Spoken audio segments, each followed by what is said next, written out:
নমস্কাৰ news 18 Assam north ইষ্টৰ এতিয়াৰ খবৰ সৈতে ষ্টুডিঅত পইভা মহন্ত জেলত থাকিয়ে সভাপতি হল অখিল গগৈ ৰাইজৰ দলৰ নতুন সভাপতি অখিল গগৈ মৰাণত ৰাইজৰ দলৰ কাৰ্যনিৰ্বাহক কমিটি গঠন ৰাইজৰ দলৰ 90 জনীয়া নতুন কমিটি গঠন কৰা হৈছে ডক্টৰ হিৰেন গোহাইক মুখ্য উপদেষ্টাৰ দায়িত্ব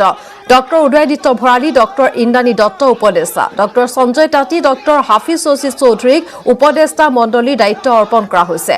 ডক্টৰ ঘনশ্যাম নাথকো দিয়া হৈছে উপদেষ্টা মণ্ডলীৰ দায়িত্ব সমিতিখনত ৰাজ্যিক অভিৱৰ্তনৰ বিষয় বাছনি সভাত গঠন দ্বিতীয় দিনা শুকুৰবাৰে নিশা অনুষ্ঠিত হয় সভা হাস্কদি শইকীয়া গোবিন্দ চেতিয়া ফুকন কাৰ্যকৰী সভাপতি জিতুল ডেকা কাৰ্যকৰী সভাপতি উপ সভাপতিৰ দায়িত্ব সুমিত্ৰা হাজৰিকা মোহিনী মোহন ৰিগিৰা কমল কুমাৰ মেধি ৰাসেল হুছেইনক উপ সভাপতিৰ দায়িত্ব দীপক শইকীয়া ৰঞ্জিত তামুলী ডাক্তৰ হৰিকান্ত দাস উপ সভাপতিৰ দায়িত্বত আছে চৰণ ডেকা দিলীপ বৰা বেদান্ত লস্কৰ লহৰেশ্বৰ বৰ্মন ফণী টাইং অনিল বড়ো উপ সভাপতিৰ দায়িত্ব ভৱেন বৰুৱা টংকেশ্বৰ মৰাণক উপ সভাপতিৰ দায়িত্ব সিদ্ধাৰ্থ বৰুৱা পুলিন ভট্টাচাৰ্য উপ সভাপতি সাধাৰণ সম্পাদকৰ দায়িত্বত মহেন্দ্ৰ দিহিঙীয়া সাধাৰণ সম্পাদকৰ দায়িত্বত মহম্মদ শাহজাহান ৰুবুল দাস গিৰিশংকৰ গোস্বামী অংকুৰ শইকীয়া অলোকনাথ লোহিত গগৈকো সাধাৰণ সম্পাদকৰ দায়িত্ব দিবস ফুকন আৰু জাহিৰুদ্দিন লস্কৰকো আজি আমাৰ ৰাইজৰ দলৰ পূৰ্ণাংগ সমিতিখন গঠন কৰা হ'ল আমি সকলো আশা কৰিছিলোঁ কালি অখিল গগৈ মুকলি আকাশৰ তললৈ আহিব কিন্তু আমি দেখা পালোঁ যে চৰকাৰে কুটকৰকুলে তেখেতক কাৰাবন্দী কৰি ৰাখিলে কিন্তু তাৰ পাছতো আজি সভাই সিদ্ধান্ত গ্ৰহণ কৰিছে যে অখিল গগৈৰ নেতৃত্বতে ৰাইজৰ দল আগবাঢ়ি যাব আৰু অখিল গগৈৰ সভাপতি হিচাপে আজিৰ সভাত আমি মনোনীত কৰা গৈছে আৰু যে সভাই আমাৰ তিনিগৰাকী মই ভাস্কৰী শইকীয়া জিতুল ডেকা আৰু গোবিন্দ চেতিয়াক কাৰ্যকৰী সভাপতি হিচাপে আৰু এখন আমি শক্তিশালী আমি সমিতি গঠন কৰিছোঁ আৰু আমি আশাবাদী খুব কম দিনৰ ভিতৰতে অসমৰ 26,000খন গাঁৱত আমি ৰাইজৰ দল আমি সংগঠন গঢ়ি তুলিম আৰু আমাৰ কালি বিস্তাৰিত যি আমাৰ কৰ্মসূচী আছে বিস্তাৰিত আমাৰ যি ভিজন আছে মিছন আছে কাইলৈ সকলোবিলাক আমি মুকলি সভাত আমি ব্যক্ত কৰিম অখিল গগৈ মুক্তিৰ আমি দাবী নিশ্চিতভাৱে প্ৰসংগ উত্থাপন কৰিম অখিল গগৈ মুক্তিৰ দাবীত সমগ্ৰ অসম জুৰি আন্দোলন গঢ়ি তোলা হ'ব আৰু এটা কথা অত্যন্ত স্পষ্ট ভাষাৰে কৈ তুলিছোঁ যে ৰাইজৰ দলৰ বিভিন্ন নিৰ্বাচনী ইছ্যু থাকিব কিন্তু অখিল গগৈৰ মুক্তি ৰাইজৰ দলৰ এটা অন্যতম প্ৰধান নিৰ্বাচনী ইছ্যু হ'ব কাৰণ অখিল গগৈটো এতিয়া এজন ব্যক্তি হৈ থকা নাই অখিল গগৈ অসমত গণতন্ত্ৰ ৰক্ষাৰ অখিল গগৈ অসমত সাংবিধানিক ৰক্ষাৰ এক প্ৰতীকত পৰিণত হৈছে গতিকে অখিল গগৈৰ মুক্তি 21 বিধানসভা নিৰ্বাচনৰ এটা অন্যতম প্ৰধান নিৰ্বাচনী ইছ্যু কৰি তোলা হ'ব পৰৱৰ্তী খবৰ ডনাল্ড ট্ৰাম্পৰ টুইটাৰ টিম একাউণ্ট নিষিদ্ধ টুইটাৰ কৰ্তৃপক্ষই ইতিমধ্যে নিষিদ্ধ কৰিছে ট্ৰাম্পৰ ব্যক্তিগত টুইটাৰ একাউণ্ট ফেচবুক কৰ্তৃপক্ষই ডনাল্ড ট্ৰাম্পৰ ফেচবুক পেজ 24 ঘণ্টাৰ বাবে ব্লক কৰিছিল আৰু শেহতীয়া খবৰ আমি জনাইছো 24 ঘণ্টাৰ বাবে ফেচবুক পেজ ব্লক কৰা হৈছিল ঠিক তেনেদৰে টুইটাৰ একাউণ্টটো ব্লক কৰা হৈছিল কিন্তু শেহতীয়াকৈ ডনাল্ড ট্ৰাম্পৰ টুইটাৰ টিম একাউণ্ট নিষিদ্ধ কৰিছে টুইটাৰ কৰ্তৃপক্ষই ইয়াৰ পূৰ্বে নিষিদ্ধ কৰিছিল ট্ৰাম্পৰ ব্যক্তিগত টুইটাৰ একাউণ্ট ফেচবুক কৰ্তৃপক্ষই 24 ঘণ্টাৰ বাবে ব্লক কৰিছিল ডনাল্ড ট্ৰাম্পৰ ফেচবুক পেজ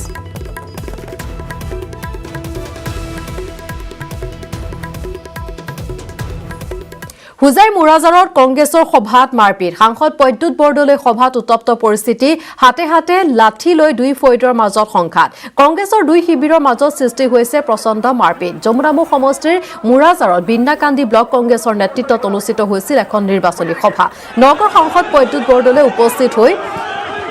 এই সভা অনুষ্ঠিত কৰিছিল আৰু তেওঁ উপস্থিত থকাৰ মাজতে দেখা গ'ল একাংশ কংগ্ৰেছে লণ্ডভণ্ড কৰিলে সভাস্থলী তাৰ পিছতে কংগ্ৰেছৰ দুই ফৈদৰ মাজত প্ৰচণ্ড মাৰপিট জিলাখনৰ সাংসদ প্ৰদ্যুৎ বৰদলৈ বিধায়ক ৰকিবুল হুছেইনৰ মাজত হোৱা শীতল যুদ্ধৰ ফলত দুটা ফৈদৰ সৃষ্টি হৈছে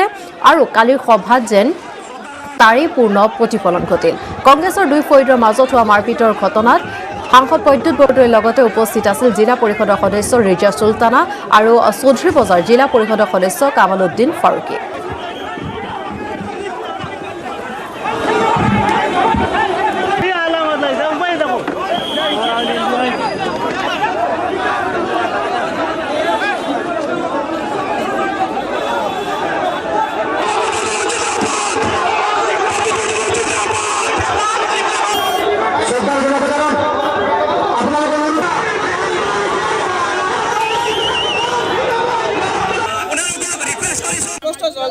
মুৰাজাহ জিলা পৰিষদ ভঙাৰ মেইন নায়ক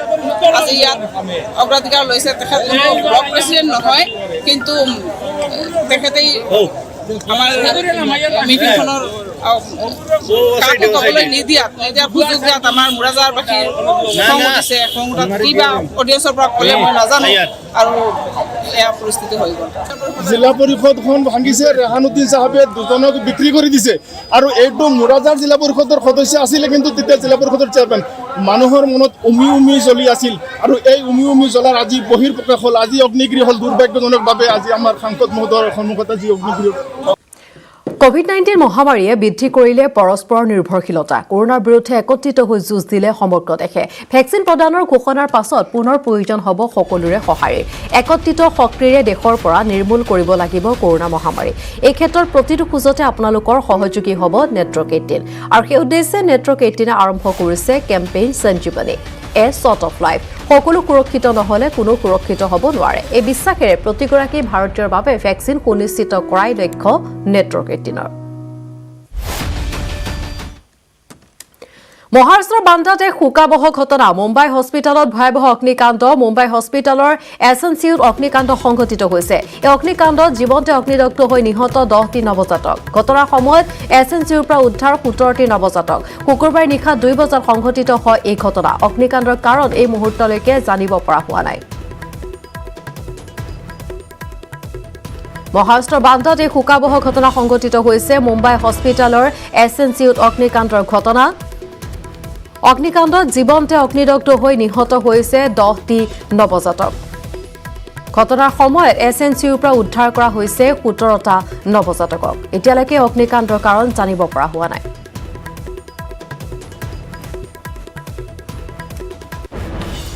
শদিয়াৰ মেঘেলা গাঁৱত এক ভয়ংকৰ পথ দুৰ্ঘটনা। ট্ৰেক্টৰ আৰু DI বাহনৰ মাজত মুখামুখি সংঘৰ্ষ। এই দুৰ্ঘটনাত গুৰুতৰভাৱে আহত হৈছে 16জন লোক। আহতসকলৰ ভিতৰত আছে 6টি শিশু। বনভোজৰ পৰা উভতি আহিছিল 30জনীয়া এই দলটো। আহত লোকসকল শদিয়া বৰগয়া লাইপুলি গাঁৱৰ। আহতসকলক চেপাখোৱা FRUত ভৰ্তি কৰোৱা হৈছে। আহত 5গৰাকীক উন্নত চিকিৎসাৰ বাবে তিনিচুকীয়া চিভিললৈ প্ৰেৰণ কৰা হৈছে।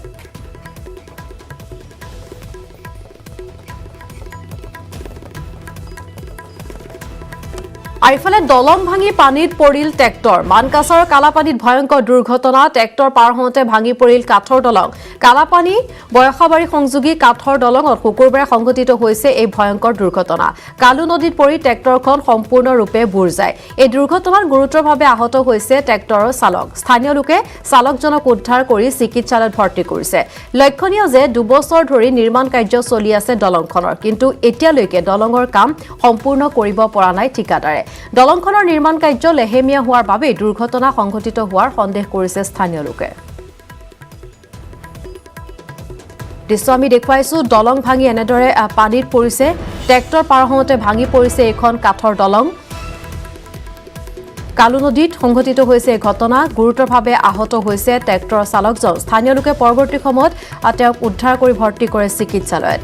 মানকাছত এনেদৰে দলং ভাঙি পানীত পৰিছে ট্ৰেক্টৰ। ট্ৰেক্টৰ পাৰ হওঁতে ভাঙি পৰিছে কাঠৰ দলং।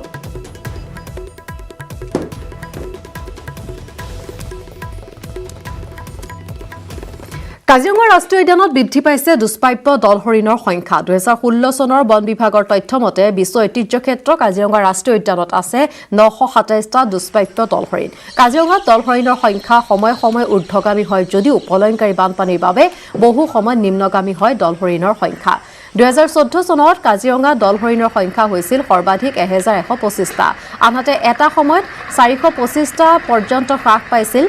এই সংখ্যা। দল হৰিণৰ সংখ্যা বৃদ্ধি বা হ্ৰাস হোৱাটো মূলতঃ নিৰ্ভৰ কৰে বানপানীৰ ওপৰত। দ্বিতীয়তে কাজিৰঙাৰ বাঘৰ চিকাৰ অন্যতম লক্ষ্য হৈছে দল হৰিণ, যি সংখ্যা হ্ৰাস হোৱাৰ আন এক কাৰণ। বিভিন্ন কাৰণত সংখ্যা হ্ৰাস হৈ বৰ্তমান কাজিৰঙা আৰু মানসতহে পোৱা যায় দল হৰিণ। মানস ৰাষ্ট্ৰীয় উদ্যানত বৰ্তমান থকা 34টা দল হৰিণ স্থানান্তৰিত কৰা হৈছিল কাজিৰঙাৰ পৰা। লক্ষণীয় যে সময় অনুসৰি বৰণ সলনি হয় দল হৰিণৰ। বিশেষকৈ প্ৰজননৰ সময়ত মতা দল হৰিণ আৰু মাইকী দল হৰিণৰ ৰঙৰ মাজত কিছু বৈসাদৃশ্য থাকে। জুন মাহৰ পৰা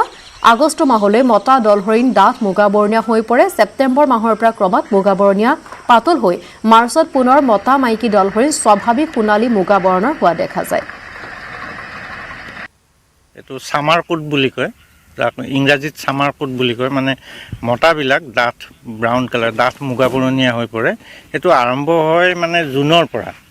জুনৰ পৰা হৈ সিহঁতি জুলাই আগষ্টত সিহঁতৰ ৰাটিং পিৰিয়ড বুলি কয় আমাৰ মানে যিটো ৰিপ্ৰডাকশ্যনৰ কাৰণে প্ৰজননৰ সময় সেইখিনি সময় সেই গোটেই সময়খিনিত ডাঠ মুগা হৈ থাকে আৰু পিছত মানে সাধাৰণতে এতিয়া লাহে লাহে পাতলি বহে তাৰপিছত গৈ মাৰ্চ মাহত আকৌ পূৰা মতা মাইকী একে ৰঙৰ সোণালী মুগাৰ ৰঙৰ হ'ব এতিয়া আপোনালোকে যিটো দেখিছে এইকেইদিনত এইটো লাহে লাহে পাতলি অহা ৰং আৰু আটাইতকৈ ডাঠ মুগা হয় আগষ্ট ছেপ্টেম্বৰ এনেকুৱাত হিমন্ত বিশ্ব শৰ্মাই ৰাজনৈতিক দল অসম জাতীয় পৰিষদ আৰু ৰাইজৰ দলক কৰা কটাক্ষৰ উত্তৰ আছুৰ সাধাৰণ সম্পাদকৰ নিৰ্বাচন খেলিলে ৰাইজৰ দল আৰু এজেপিয়ে আমানত ধন হেৰুৱাব বুলি শুকুৰবাৰে মন্তব্য কৰিছিল মন্ত্ৰী হিমন্ত বিশ্বই মৰিগাঁৱত মন্ত্ৰী শৰ্মাৰ এই মন্তব্যৰ উত্তৰ দি আছুৰ সাধাৰণ সম্পাদক শংকৰজ্যোতি বৰুৱাই কয় যে কাৰ আমানত ধন ঘূৰাই নোপোৱা বা আগন্তুক নিৰ্বাচনত কোনে কিমান ভোট পাব সেইটো হিমন্ত বিশ্ব শৰ্মাই নিৰ্ধাৰণ কৰিবলগীয়া বিষয় নহয় সেইটো নিৰ্ধাৰণ কৰিব অসমৰ জনগণে কাক আসনত বহুৱাব কাক আঁতৰাব সেইটো অসমৰ জনসাধাৰণে নিৰ্ণয় কৰিব কাৰ আমানতৰ ধন ঘূৰাই নাপাব বা আমানতৰ ধন বা ভোট কোনে কিমান পাব সেই বিষয়টো হিমন্ত বিশ্ব শৰ্মাই নিৰ্ধাৰণ কৰিবলগীয়া বিষয় নহয় সেই বিষয়টো নিৰ্ধাৰণ কৰিব অসমৰ জনসাধাৰণে কাক জয় কৰাব কাক শাসনলৈ আনিব বা কাক শাসনৰ পৰা আঁতৰাব এই বিষয়টো অসমৰ জনসাধাৰণে নিৰ্ণয় কৰিব আৰু সেই দায়িত্ব অসমৰ জনসাধাৰণে গ্ৰহণ কৰিব এই বিষয়ত লৈ হিমন্ত বিশ্ব শৰ্মাই মূৰ ঘমাবলগীয়া বিষয় নহয় তেখেতে কেৱল সদৌ অসম ছাত্ৰ সন্থাক টাৰ্গেট কৰি বা অন্যান্য যিসমূহ বিষয় আছে সেইসমূহক টাৰ্গেট কৰি তেখেতে বক্তব্য ৰাখিছে বা তুলুঙা মন্তব্য কৰিয়ে তেখেতে দায় সাৰিব বিচাৰিছে গতিকে তেখেতে এই বিষয়বিলাকত মূৰ ঘমাব নালাগে এই বিষয়সমূহ ৰাইজে মূৰ ঘমাব কাক কিমান ভোট প্ৰদান কৰি বা কাক শাসনত বহাব এই বিষয়সমূহ ৰাইজৰ বিচাৰাধীন বিষয় ৰাইজে এই বিষয়সমূহত নিৰ্ণায়ক ভূমিকা গ্ৰহণ কৰিব আৰু খবৰ অব্যাহত থাকিব তাৰ পূৰ্বে সময় খন্তেক বিৰতিৰ পাছত গোলাঘাটত অজন্তা নেওগৰ বিশাল জনসভা উপস্থিত থাকিব মন্ত্ৰী ডক্টৰ হিমন্ত বিশ্ব শৰ্মা গোলাঘাটৰ গৰঙা খেলপথাৰত বিজেপি যোগদান কাৰ্যসূচী দলে বলে বিজেপিলৈ গোলাঘাটৰ কংগ্ৰেছে গোলাঘাটত আয়োজন কৰা হৈছে বিশাল জনসভাৰ অজন্তা নেওগে এই বিশাল জনসভা আয়োজন কৰিছে উপস্থিত থাকিব মন্ত্ৰী ডক্টৰ হিমন্ত বিশ্ব শৰ্মা গোলাঘাটৰ গৰঙা খেলপথাৰত বিজেপিত যোগদান কাৰ্যসূচী দলে বলে বিজেপিলৈ গোলাঘাটৰ কংগ্ৰেছে আৰু গোলাঘাটৰ পৰা আমাৰ সাংবাদিক নিৰুৎপল বৰা আছে পোনপটীয়া সম্প্ৰচাৰ নিৰুৎপল আৰম্ভণিৰ পৰা আমি নিউজ 18তে বাতৰি সম্প্ৰচাৰিত কৰিছিলোঁ যদিও ইয়াৰ পূৰ্বে অজন্তা নেওগ বা বিজেপিৰ ফালৰ পৰা স্পষ্টভাৱে কোৱা হোৱা নাছিল যে যোগদানৰ কথা কিন্তু কংগ্ৰেছ ত্যাগ কৰাৰ পিছত বিজেপি যোগদানৰ এই খবৰ আমি সম্প্ৰচাৰিত কৰি আহিছোঁ আৰু আজি দেখা পোৱা গ'ল এনেদৰে এক বিশাল জনসভাৰ যোগেদি জনসভা সম্বোধন কৰি কংগ্ৰেছী যোগদান কৰিব অজন্তা নেওগৰ লগতে গোলাঘাটৰ আৰু যথেষ্ট সংখ্যক কংগ্ৰেছীয়ে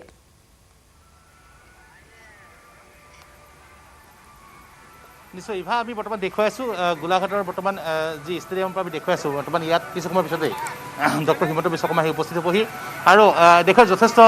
জনসমুদ্ৰত পৰিণত হ'ব গৰঙা খেলপথাৰত আনুষ্ঠানিকভাৱে 10,000 কংগ্ৰেছী আজি বিজেপি গেৰুৱা বসন পৰিধান কৰিব কিন্তু আমি যদি সম্ভৱ হয় অজন্তা নেওগৰ সৈতে কথা পাতিবলৈ চেষ্টা কৰিম কাৰণ যিহেতু এই বাতৰি আপুনি ইভা ইতিমধ্যে উল্লেখ কৰিছে যে এই বাতৰি প্ৰথম আমিয়ে পোহৰলৈ আনিছিলোঁ আৰু সেই সময়ত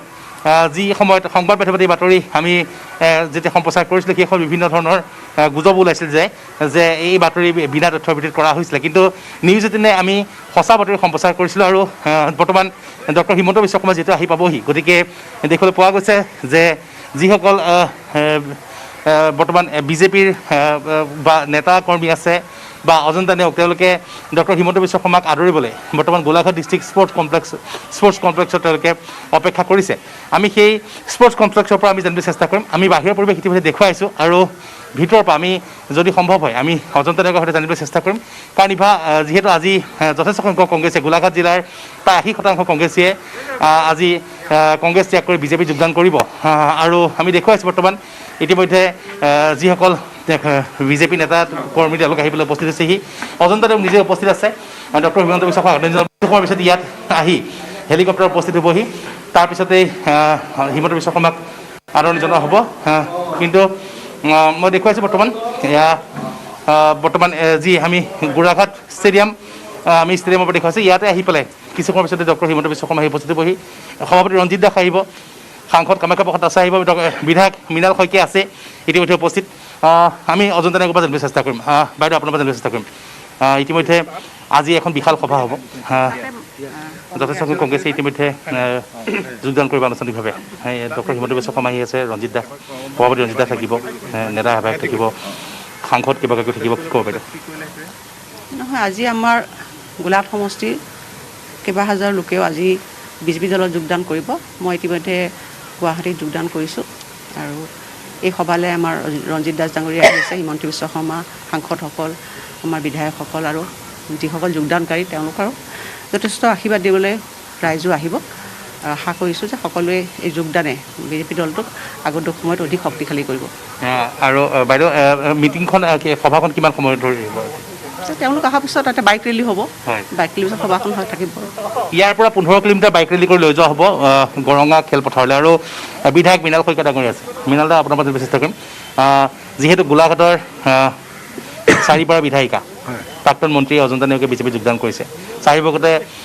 যথেষ্ট বিজেপিৰ শক্তি বৃদ্ধি কৰিব আৰু আপুনি যিহেতু বিজেপিৰ এগৰাকী পুৰণা কৰ্মী আৰু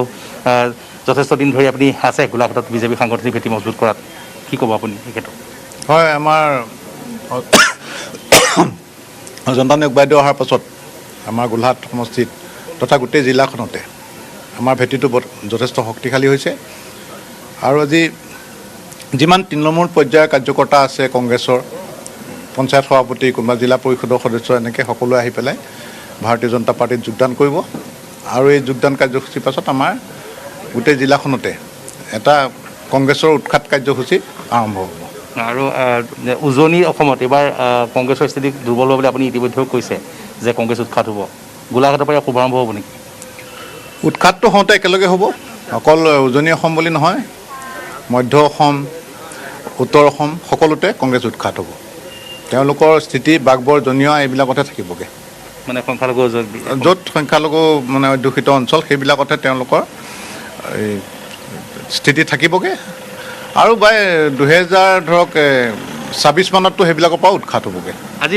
দাদা কোন কোন থাকিব বিজেপিৰ নেতৃত্ব আজি আমাৰ মাননীয় সভাপতি মহোদয় থাকিব ৰঞ্জিত দাস ডাঙৰীয়া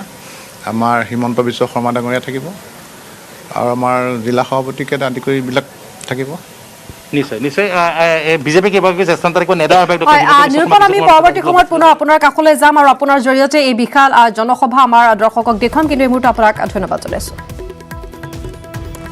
আৰু খবৰ অব্যাহত থাকিব পুনৰ সময় খন্তেক বিৰতি এইটো সপ্তাহৰ দাদাৰ পছন্দ মজন্তা শুজ মই ব্যৱহাৰ কৰোঁ আটাইতকৈ সবল আৰু সতেজ চিমেণ্ট Surya Cement, অটুট ঘৰ অটুট অসম নিউজ হেডলাইন আগবঢ়াইছে পেট চফা আয়ুৰ্বেদিক চূৰণ পেট চফা প্ৰতিদিনে মজা